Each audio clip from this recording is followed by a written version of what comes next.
موسلادھار بارشوں نے کے پی کے گلگت اور کشمیر میں تباہی پھیلا دی، ٹریفک معطل۔ خیبر پختونخوا کے پہاڑی علاقوں گلگت بلتستان، کشمیر، مری اور گلیات میں شدید بارشوں کے سبب زمین کھسکنے کے واقعات کے بعد ٹریفک نظام متاثر ہونے کا خطرہ پیدا ہو گیا ہے۔ موسمیاتی اداروں کے مطابق دیر، سوات، شانگلہ، مانسہرہ، کوہستان، ایبٹ آباد، مری، گلیات اور کشمیر کے علاقوں میں بارشوں کی وجہ سے ندی نالوں میں پانی کی سطح بڑھنے کا امکان ہے۔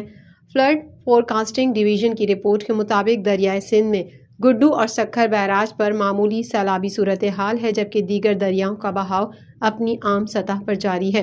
اسلام آباد میں مارکلہ پہاڑیوں سے نکلنے والے نالوں میں پانی کی سطح خطرناک حد تک بڑھ گئی ہے۔ چک شہزاد اور پارک روڈ کے قریب واقع نالوں میں شدید طغیانی کے باعث ان علاقوں میں کئی فٹ تک پانی جمع ہو گیا ہے۔ اس کے علاوہ 6 سے 7 نجی ہاؤسنگ سوسائٹیز کے متاثر ہونے کا خدشہ ظاہر کیا جا رہا ہے۔